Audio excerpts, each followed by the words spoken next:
जनाबाई का प्रसंग आता है कि श्री जनाबाई चक्की पीसती थी रात को। आज भी आप पंढरपुर जाएंगे तो वहां गोपालपुर गांव है पास में, ऊपर जाकर के दर्शन करना, आज भी चक्की है कर्माबाई जनाबाई की।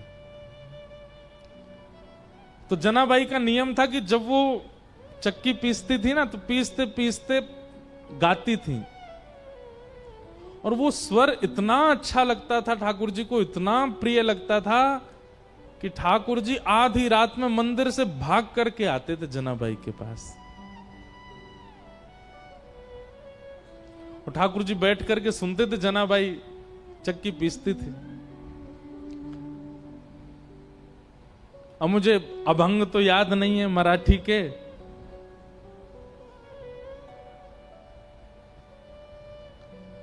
पर कोई जनाबाई का ऐसा भाव याद आएगा कभी तो होगा। अभी अगले 3 दिन में आया तो मैं सुनाऊंगा कुछ। जनाबाई गाती थी और ठाकुर जी सुनते थे बैठ करके। रोज आते थे ठाकुर जी और रोज जनाबाई गाती थी और वहीं बैठ करके श्री ठाकुर जी सुनते थे। एक दिन ठाकुर जी गए और जनाबाई ऐसे चक्की पीस रही थी, तो ठाकुर जी बोले, ए जना ये चक्की मत पीस। तो जनाबाई बोली, क्यों?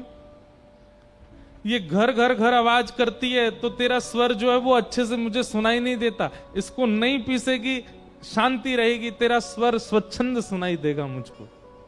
आप विचार करो ठाकुर जी को कितना प्रिय लगता है।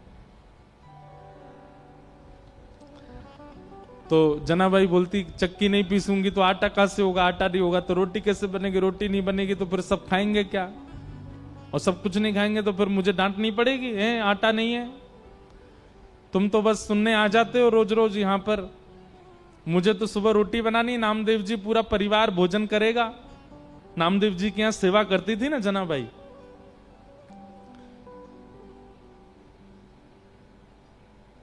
चक्की नहीं रोकती, पीसती रहती, गाती रहती। ठाकुर जी बोले, नहीं नहीं चक्की रोको, मुझे तुम्हारा स्वर सुनना है। तो जनाबाई बोलती, थोड़ा सा रह गया है, एक काम करो, अब मैं पीसूंगी तो धीरे धीरे चलेगा, तुम भी हाथ लगाओ थोड़ा सा। तो ठाकुर जी हाथ लगाते जनाबाई के साथ और साथ में बैठ करके दोनों पीसते, और पीसते पीसते जनाबाई गाती, ठाकुर जी को सुनाती।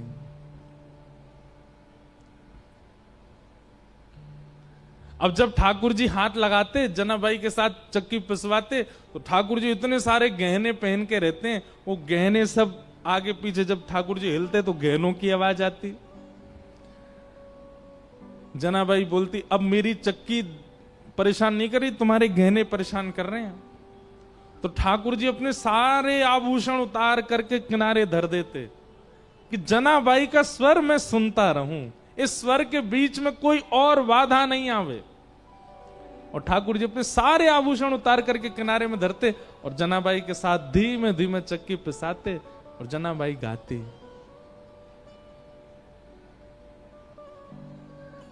अब जनाबाई का तो पद याद नहीं, पर मीराबाई का एक पद याद है।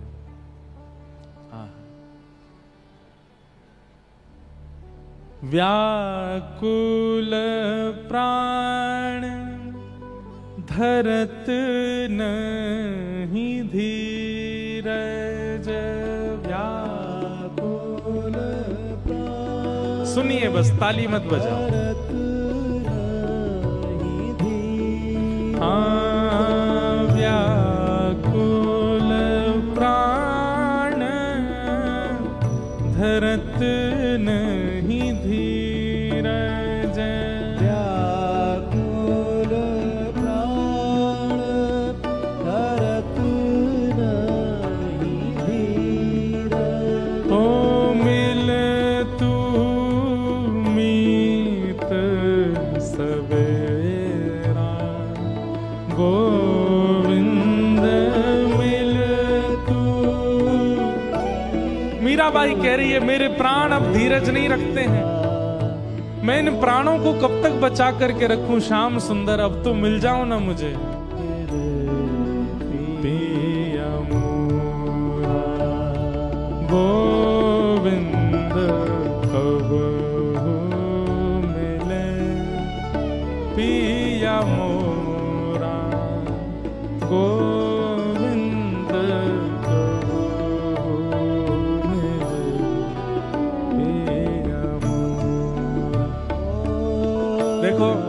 ये भी एक संयोग है, मीराबाई का पद है पर नेत्र बंद करके दिख जनाबाई रही।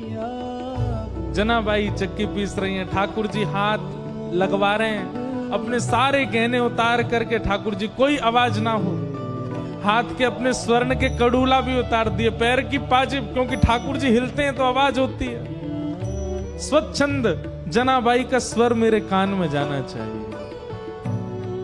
और ठाकुर जी नेत्र बंद करके जनाबाई के स्वर सुनते हैं। जनाबाई कहती है, कुछ भोजन किया आपने? ठाकुर जी कहते हैं, हाँ किया। क्या पाया? विठल भगवान कहते हैं, पूरन पोली पाई। अच्छा, पूरन पोली पाई? बोले हाँ। और कल क्या खाया था आपने? ठाकुर जी बोले, कल भी पूरन पोली। परसों क्या खाया था? और छोटी सी जनाबाई, उसको कुछ और तो आता नहीं बात करना, ठाकुर जी से ऐसी बात करती है, सहज बात। आज नहाए थे, पानी गर्म था कि ठंडा था, ऐसे पूछती है। एक बात लिख लीजिएगा भैया, ठाकुर जी चतुरों को नहीं मिलते, सरल को मिलते हैं, सहज को मिलते, जो ज्यादा जानता ही नहीं दुनियादारी, उसको मिलते हैं ठाकुर जी। जनाबाई कहती, परसों भी पूरन पोली खाई थी? बोले हाँ। और उससे पहले? बोले उससे, जब से मंदिर में बैठा हूं तब से पूरन पोली खाता हूं रोज। जनाबाई के नेत्र आंसू आ गए। बोले मुझे कोई रोज पूरन पोली खिलाए, मेरा तो मन नहीं करेगा।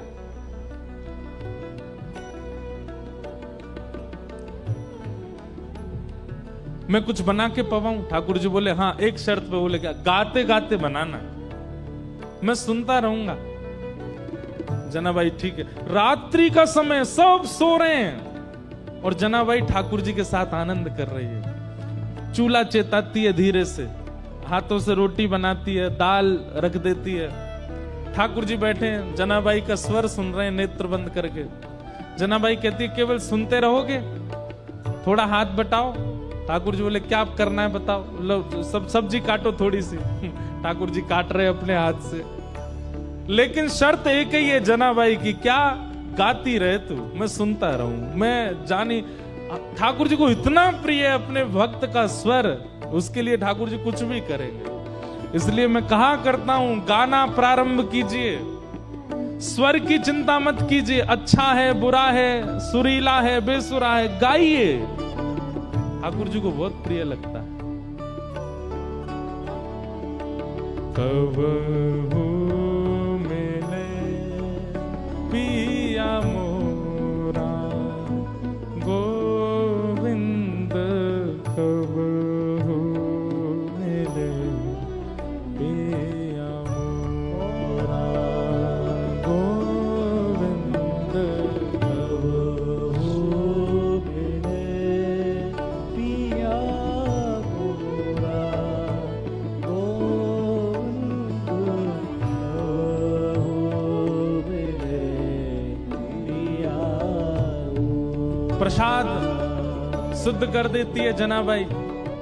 ठाकुर जी के आगे जब पधराती है, ठाकुर जी पाने बैठते हैं। अच्छा, पेट भरा हुआ है ठाकुर जी का, प्रसाद पाके आए मंदिर से, लेकिन जना ने बनाया है और गाते गाते बनाया है, इसलिए ठाकुर जी लोभ में पा रहे हैं।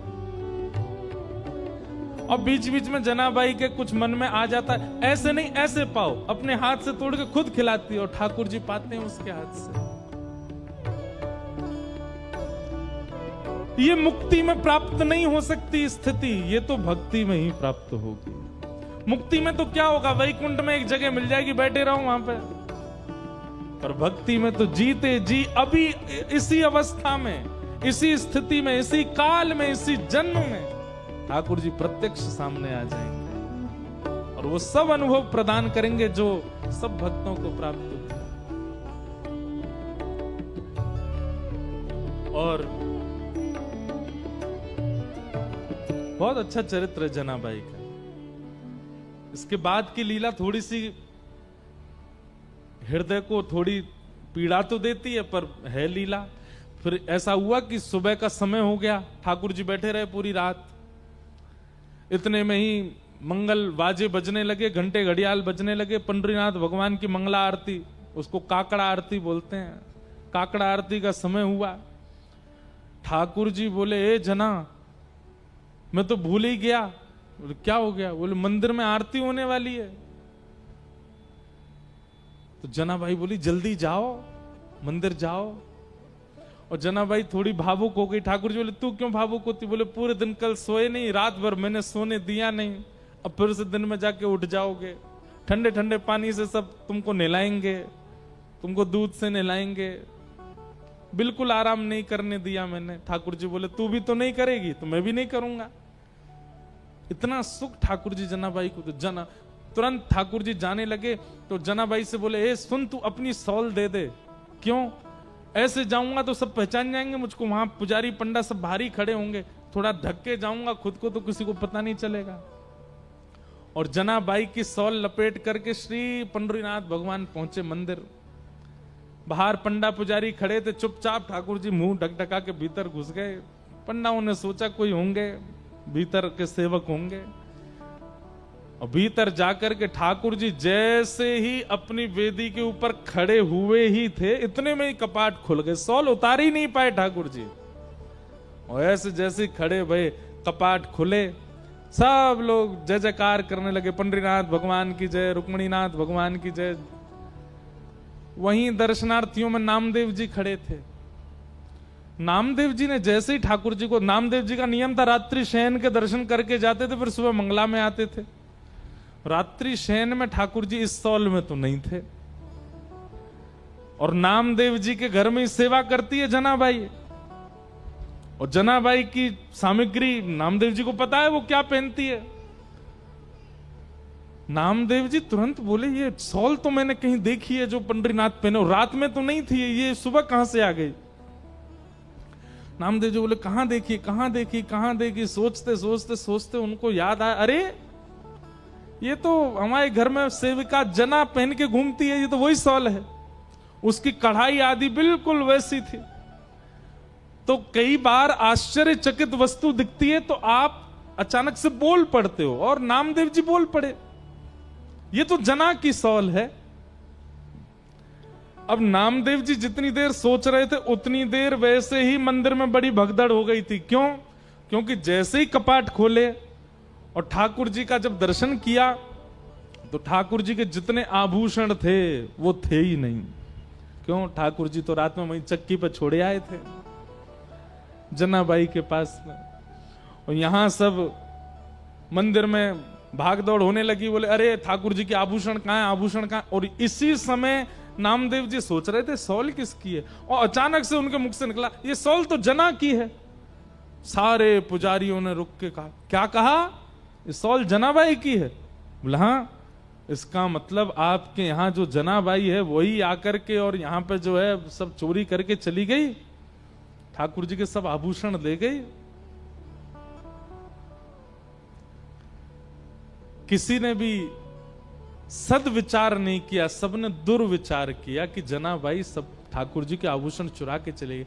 यहां जनाबाई रात भर का जो उसका अनुभव था उसको आनंद ले रही थी, स्नान ध्यान करके आज बड़ी प्रसन्न है, तिलक लगाती है, सुंदर साड़ी पहनती है और बढ़िया सुंदर अपना गजरा बांधती है। ठाकुर जी ने रात में जो सुख दिया उसको भूल नहीं पा रही है।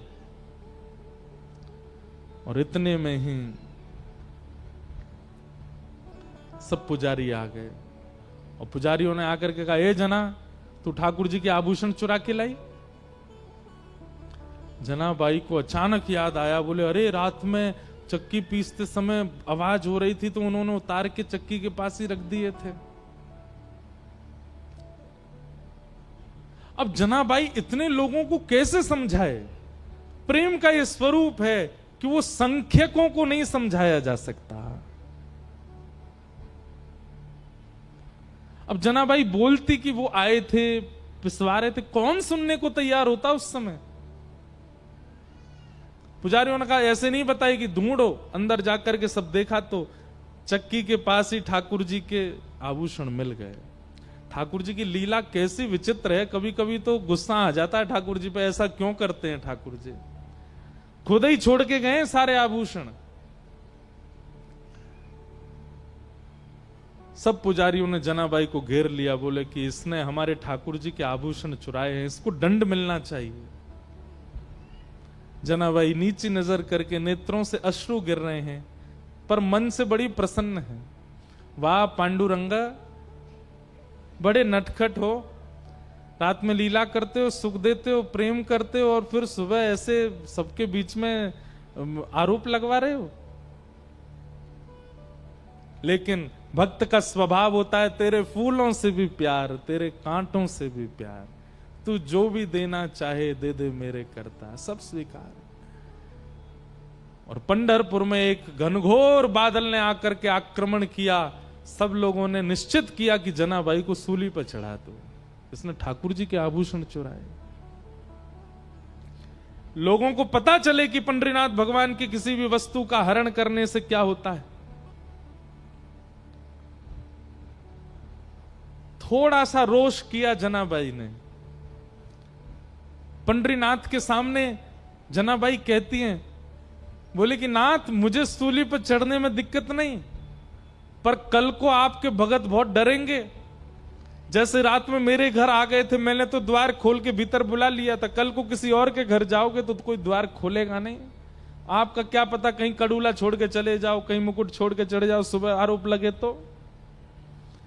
लेकिन जनाबाई क्रोध तो कर रही है, लेकिन प्रेम में कर रही है। ठीक है, पर मुझे स्वीकार है। किसी ने प्रश्न किया नामदेव जी ने क्यों नहीं रोका?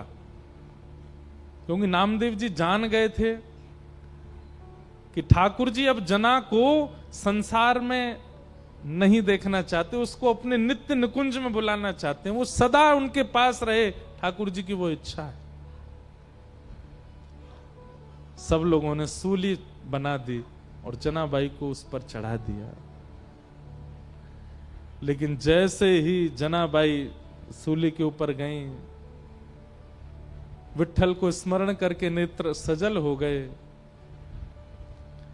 ये हो नहीं सकता है, ये ठाकुर जी होने नहीं देंगे। और इतने में ही लाखों लोगों के सामने देखते देखते जो सूली बनाई थी वो पिघल गई, पिघल करके अंतर ध्यान हो गई, कोई सूली नहीं थी। जनाबाई स्वच्छंद खड़ी थी, ठाकुर जी ने उसको पिघला दिया, एक मोम की तरह पूरी सूली पिघल गई। लेकिन जनाबाई अब वापस संसार में आने वाली नहीं थी, और खड़े खड़े जनाबाई ने वहीं अपने देह का त्याग कर दिया और श्री ठाकुर जी की नित्य लीला में प्रवेश कर गई। आज भी जनाबाई का गोपालपुर गांव है पंढरपुर के पास, वहां सब व्यवस्थित है। जनाबाई के हाथ के थपे हुए कंडे जिनमें से विठ्ठल विठ्ठल स्वर आता था वो भी रखे हैं। और ठाकुर जी ने श्री नित्य लीला में प्रवेश करा दिया जनाबाई को।